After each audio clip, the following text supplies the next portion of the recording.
What's up, y'all? Welcome back to the channel. Today we are tackling this beautiful board and batten wall. Let's get started.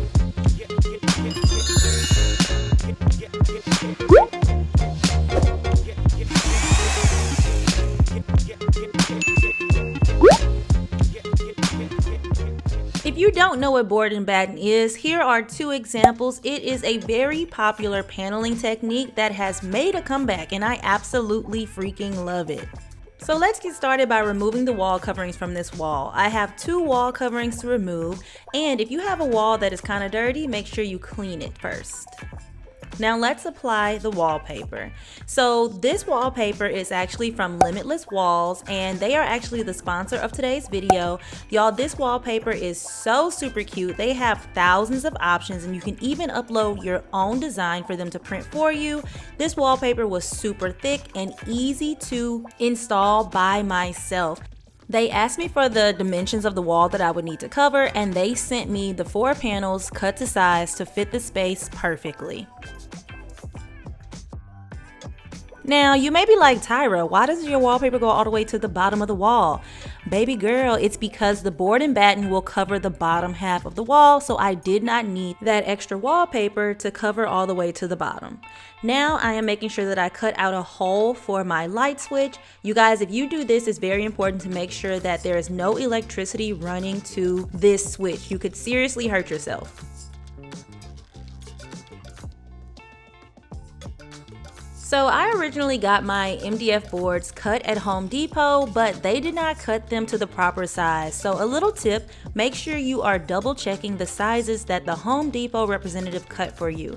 And I'm painting in a beautiful green color that I found. I do not have the exact name of the paint, my apologies, but the finish is in eggshell. And I did paint the sides off camera. Since I do live in an apartment, I did want to go for a more renter-friendly option. I did mention this before, but the Limitless Walls wallpaper is removable, so that is a plus. So I'm covering the bottom half of the wall in contact paper. I just went and got 2 rolls from Target and covered the bottom half of the wall, so I do not have to actually paint my bedroom wall. If you do decide to use this technique, use a primer to cover the contact paper so that your paint will stick.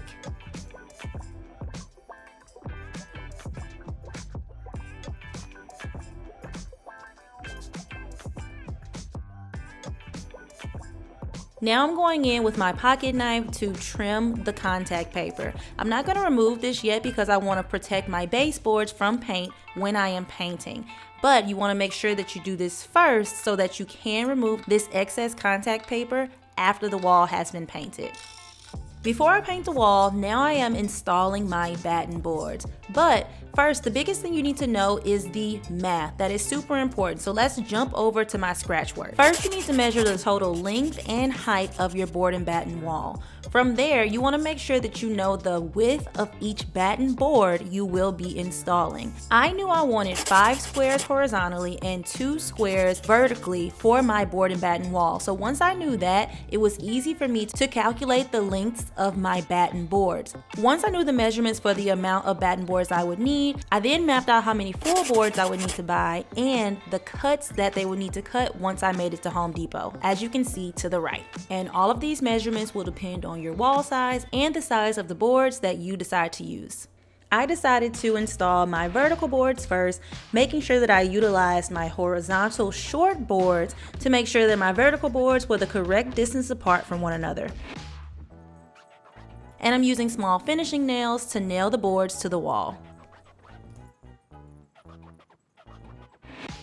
One thing I did notice was my wall was a little sloped, so one of my boards was too long and I had to recut it. You guys, this hacksaw is the best purchase I've made in a long time. It was a lifesaver.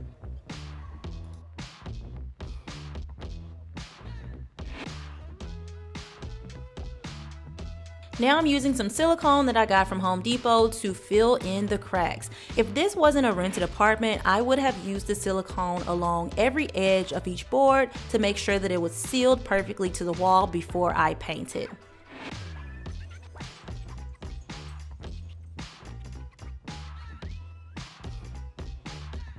I am using a small roller brush to brush on my paint and a small foam brush to go around the edges of each board and batten square.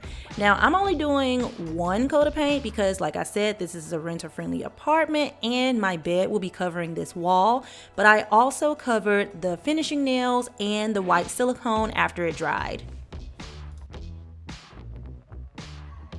So after a few days, the paint has dried, but the contact paper is peeling, and I should have made the contact paper go underneath the wallpaper, but we're gonna fix it. I just used some clear Scotch tape on top of the contact paper and went over with a light coat of paint.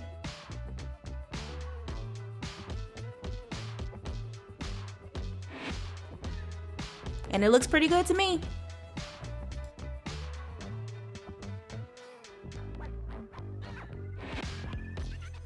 Now that the wall is finished, I am adding my bed to this wall, and I'm going in with some green damask sheets that I absolutely love and a cream comforter to match my Limitless Walls wallpaper.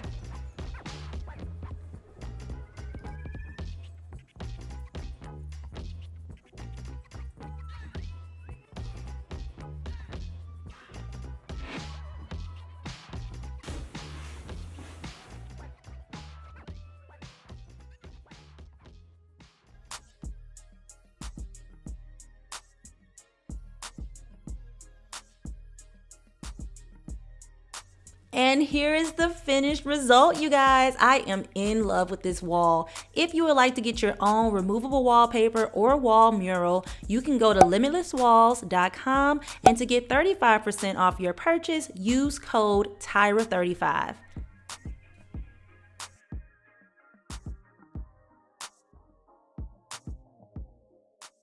And there you have it, you guys. I really hope you enjoyed this video, and I cannot wait to finish decorating my entire bedroom. If you're new here, you would not know that I just moved into a one-bedroom apartment. I started out in a studio here in Los Angeles that I decorated to the nines, and I want to do the same thing in my new space. So make sure that you guys have subscribed to the channel, and make sure your notifications are on so you get all of the alerts anytime I post any new Tyra's Tinkers videos. Thank you guys so much for watching. And I will see you in the next one.